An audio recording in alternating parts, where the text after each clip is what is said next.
Part 1. You will hear a supervisor in a supermarket talking to a new worker on her first day. First, you have some time to look at questions 1 to 6. Now listen carefully and answer questions 1 to 6.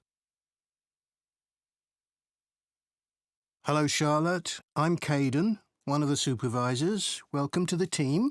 Hi, Aidan. It's Caden. I'm so sorry. Oh, don't worry. People often get my name wrong. They never know how to spell it. It's Kaeden, in case you ever need to write it. I'll try and remember. So, there are a few practical things you need to sort out this morning. Then I'll show you what you're going to do today. The email I received said to go to the front desk to show my letter of appointment and pick up my badge. You'll need that for the staff room and other areas of the supermarket where shoppers aren't allowed. So, after you've finished at the front desk, I'll take you to the staff room. Put your coat and rucksack in one of the lockers there. Take whichever one is free. Will I have a key? Yes, try not to lose it. At the end of the day, leave it in the door for the next person to use. Will do. You also need to go to the HR department to see Tiffany. She's really helpful. I was told to bring my passport with me. HR need to take a note of the number in it. That's right. Or you can show your ID card. I don't have one of those. OK. Tiffany will give you a uniform. They have lots in different sizes, so you just tell her what you need. I won't come with you to HR. I've got to go and sort something else out. Problem with a bread slicer. Is the HR office near the staff room? The staff room's on the first floor, and HR are a couple of floors above that, on the third floor. There's a staircase outside the staff room. OK. When you're finished with HR, come and find me in the bakery section of the shop. I'm looking forward to getting started. I'll just give you my phone number in case you can't find me. Have you got your phone there? Yes. OK. Ready? It's 0412 66 5903. OK. Done. Before you hear the rest of the conversation, you have some time to look at questions 7 to 10. Now listen and answer questions 7 to 10. So, Charlotte, your tasks today are in the bakery section, on the sushi counter, and on the meat and fish counters. The first job is to check sell-by dates on the bread and cakes. If any of the dates are today's, put a new price label on the packaging. What if any of the labels are yesterday's dates or older? Do I throw those items away? Yes, but that shouldn't happen. We check the stock every day. When something needs a new price label, put a yellow one on the package next to the original price. OK. After that, you'll go to the sushi takeaway counter. Will I be preparing boxes of food? For today, you'll just be helping the staff. Yes, of course. You'll see lots of flat cardboard boxes at one end of the counter. Beneath those is where we keep the plastic boxes. We run out of those really quickly, so you should bring more from the storeroom. Is that my only task on the sushi counter? No, you also need to clean the area where they prepare the dishes. There are cloths and bottles of spray by the sink. Oh, and please make sure you clean that too. Sure. That's important, isn't it? Absolutely, but you mustn't wash up knives. You have to do some training before you're allowed to touch sharp objects. What should I do if there are any? Ask someone to put them in the dishwasher. OK, thanks. I don't want to get anything wrong. Don't worry, you'll be fine. And I'll be around to help. Right. Finally, the meat and fish counters. You need to clean the area where staff serve customers, including wiping the weighing scales. OK. Anything else? The fish is laid on ice, but when that starts to melt, you'll need to get more from the cold room. I know the staff on the food counters wear a hat. Will that be the same for me? You won't be serving customers directly, so no. But make sure you put on thermal gloves when you take anything out of the cold room. The temperature's low enough in there to get frostbite from touching things. Understood. That is the end of Part 1. You now have 1 minute to check your answers to Part 1. Part 2. You will hear a podcast by a running coach giving advice about taking up running and giving information about her club. First, you have some time to look at questions 11 to 14. Now listen carefully and answer questions 11 to 14. My name's Liz Fuller and I'm a running coach with Compton Park Runners Club. Welcome to my podcast. If you're thinking about taking up running, I'm here to help. There are many training programs available online which aim to help people build up to running 5 kilometres.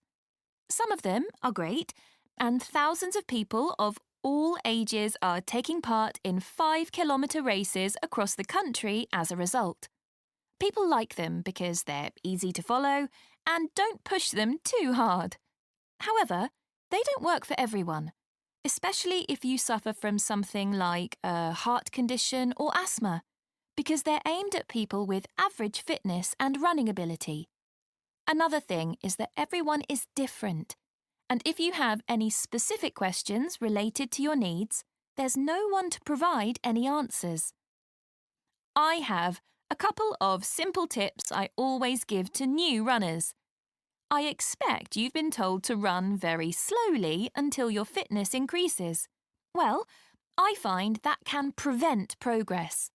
You should run at a speed that feels comfortable, but time yourself and try to run a bit faster each time. Listening to music can be very helpful. It takes your mind off things and helps your body get into a rhythm. I'd say that is better than running with a friend, especially as most people are competitive, and that's not what you want when you're just starting. I don't think the time of day is especially important. Some people are better in the evening, while others are morning people. But you need to be consistent, so aim to train regularly. Twice a week is enough to begin with.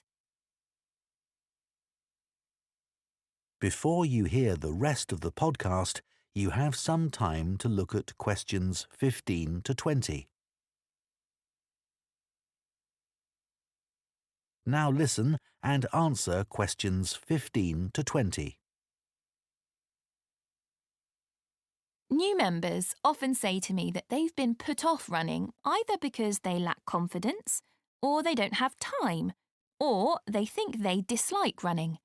Kerry, for example, joined the club 2 years ago at the age of 40. She'd always enjoyed running at school, but wasn't sure if she'd be able to do it. She was worried about being left behind and being the slowest runner. But she says she was made to feel so welcome, she soon forgot all about that. James had always hated the idea of running, but a friend encouraged him to come along for a taster session, and he hasn't looked back. He never misses a training session, despite having a really demanding job. Leo was worried about having to commit himself to training sessions every week and wasn't sure he'd be able to fit training into his busy schedule. But after experiencing a lot of stress at work, he came along to us and gave it a go. Now he says he feels much more relaxed and he looks forward to his weekly run. Mark is quite typical of our new members. He's never considered himself to be a sporty person, and it was only when he retired that he decided to take up the challenge of trying to run 5 kilometres. It took him months to find the courage to contact us, but felt reassured immediately, as there were other people his age who were only just taking up running for the first time. My own journey hasn't been easy. I did my first marathon when I was 37, after having had 2 kids. My husband had been running marathons for years, but I never dreamed I'd be doing one with him. I managed to complete it in 4 hours, but I felt like giving up halfway through. It was only the support of the spectators that kept me going. I do think signing up for a race of whatever length is motivating, whether it's 5K or 25K, because it's good to have something to work towards, and it gives you a sense of achievement.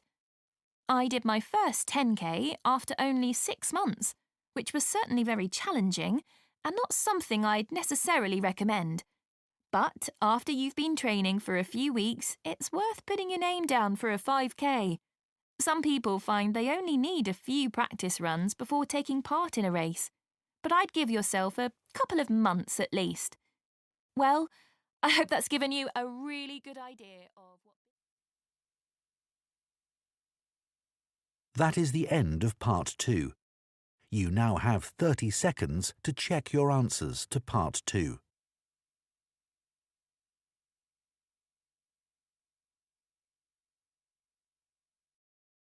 Part 3.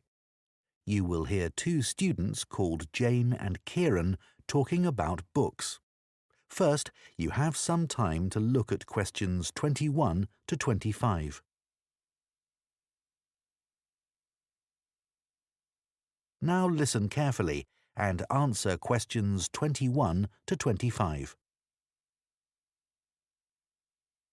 So, Jane, you'll be off to Denmark soon to do your work placement. Yes, I'm really looking forward to it. And I've just started packing up all my books to put in storage. Well, I hope they don't get spoilt. It's okay. My grandfather works in a bookshop, and he told me how to pack them. Oh, that's helpful. He says you have to support the spine, otherwise the paper can come away from the cover. Yeah, that's obvious. He also told me to pack them flat in the box, not on their side. Again, because they can bend, and if you leave them like that for, say, a year, it's quite hard to get them back to their normal shape. Well, it's pretty clear that ruins them. But a lot of people just can't be bothered to protect their books. He always says it's such a shame that publishers don't use better quality paper. It's the acid in the paper that causes the problem, isn't it? Yeah, that's why old books go yellow. You know, some of the books my grandfather's given me are like that already. Oh. I should dump them really if they're going to deteriorate further, but I'd feel bad. They'll always remind me of him. He's quite a collector, you know. Well, if they're important to you. Yeah, I'd regret just throwing them away. You know, maybe it's because I was taught to treasure books, but I hate seeing students force open the pages of paperbacks. They press so hard they end up breaking the spine. I know. But unfortunately, paperbacks aren't designed to last a long time, and people know that. Hardbacks aren't quite as weak. Yeah, they're different, I suppose. But I still don't think people value hardbacks like they used to. Well, they aren't decorative, are they, like other objects? Plus, nowadays, people don't keep them out on shelves as much as they used to. That's such a pity.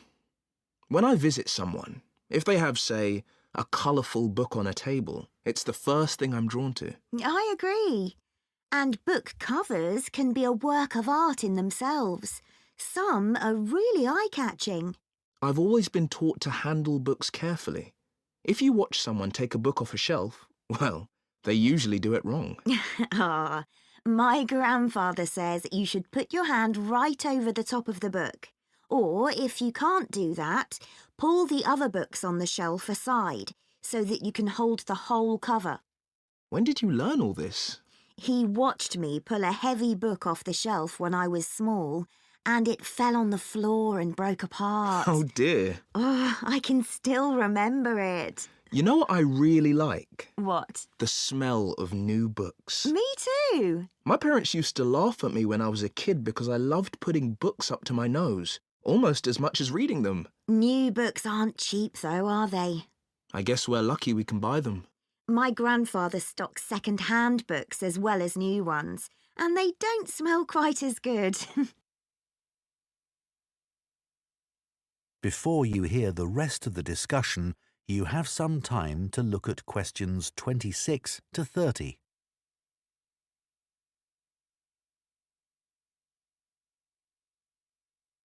Now listen and answer questions 26 to 30. I'd love to have a bookshop like your grandfather. What's it like? Well, it's quite big. It's got 2 floors and an attic, and he stocks all kinds of books, really. I guess he treasures things like first editions and other rare books. Yeah, you might think he'd keep those in the attic or somewhere. So they'd be hidden. Yeah, but he likes people to know that he has them. So he puts them out in the shop, but makes sure you need a ladder to get them. Right, that would prevent any thefts. Uh-huh. Does he stock books for children? He does. He particularly likes to encourage kids to read. He always says that he used to sit under the stairs as a child with a pile of books and read them all. Is that where he keeps them then? Not exactly. He's got a dedicated area on the ground floor with cushions so that parents can enter with their toddlers, go there and spend some time reading to them. Oh, cool. And then there's a place for pushchairs by the front door and a cafe if anyone needs refreshments. That's good to know.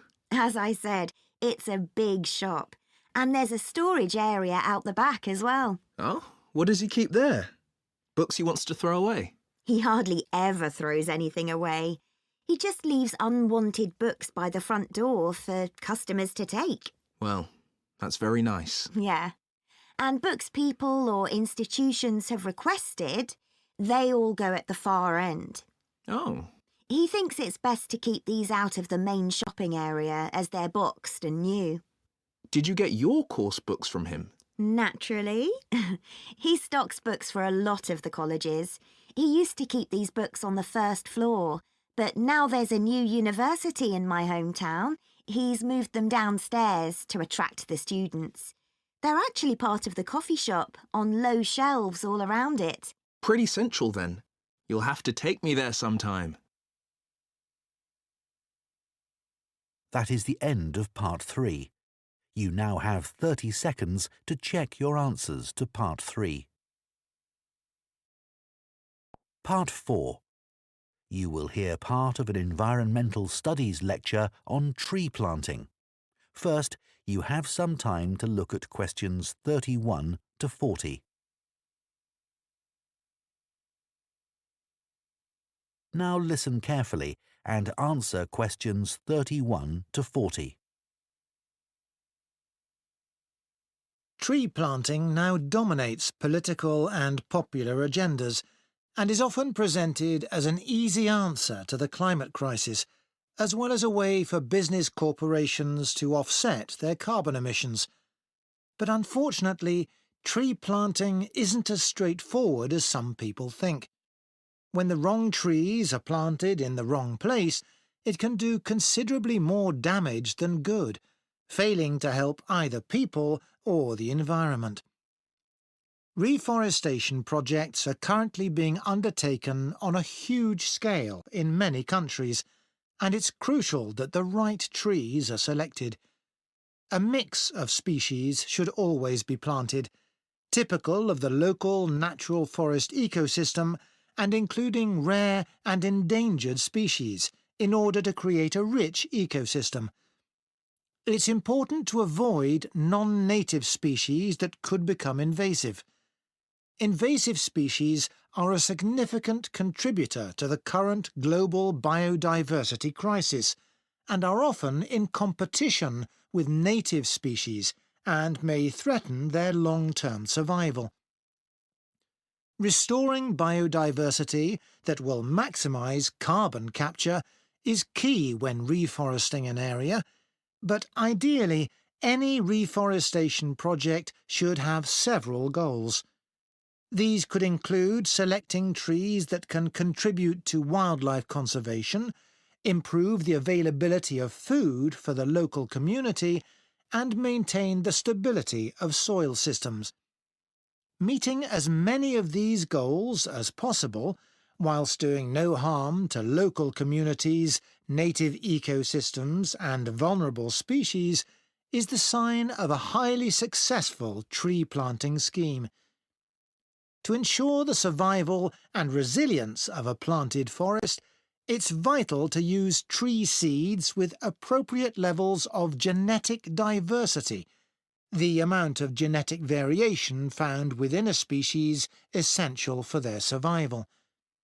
Using seeds with low genetic diversity generally lowers the resilience of restored forests, which can make them vulnerable to disease and unable to adapt to climate change.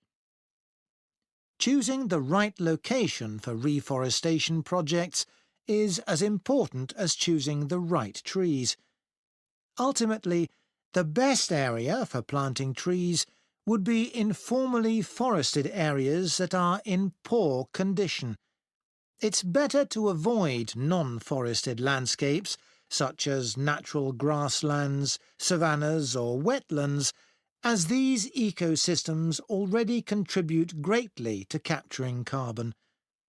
It would also be advantageous to choose an area where trees could provide other benefits, such as recreational spaces. Reforesting areas which are currently exploited for agriculture should be avoided, as this often leads to other areas being deforested.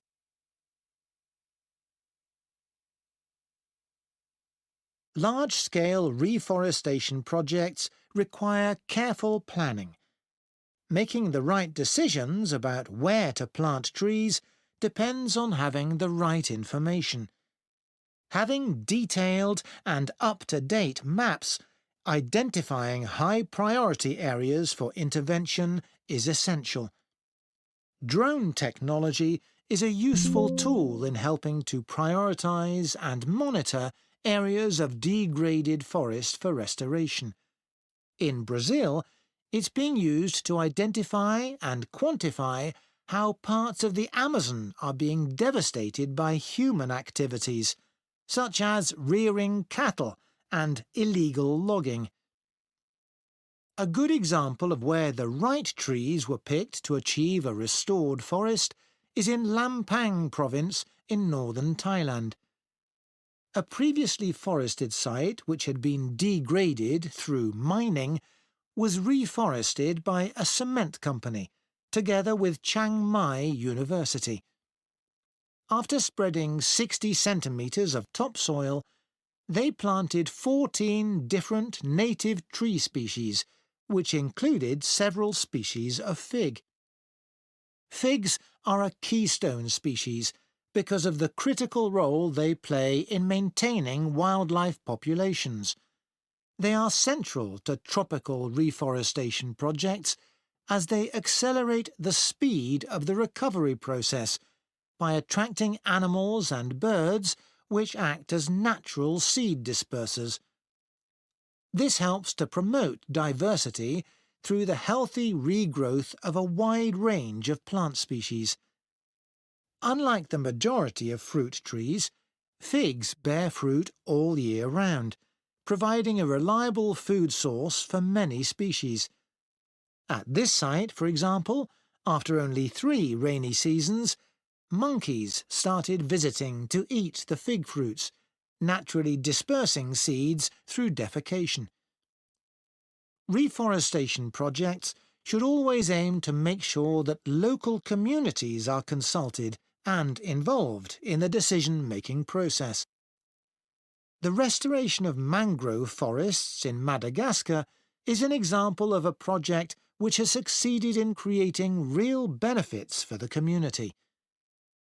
Destruction of the mangrove forests had a terrible impact on plant and animal life, and also badly affected the fishing industry, which was a major source of employment for local people living in coastal areas.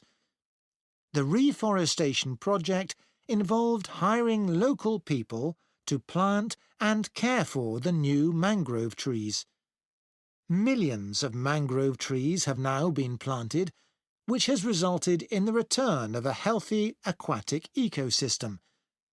The mangroves also act as a defence against the increased threat of flooding caused by climate change. What's more, the local economy is more stable, and thousands more Madagascans are now able to send their children to school. One other important point to consider. That is the end of Part 4. You now have 1 minute to check your answers to Part 4.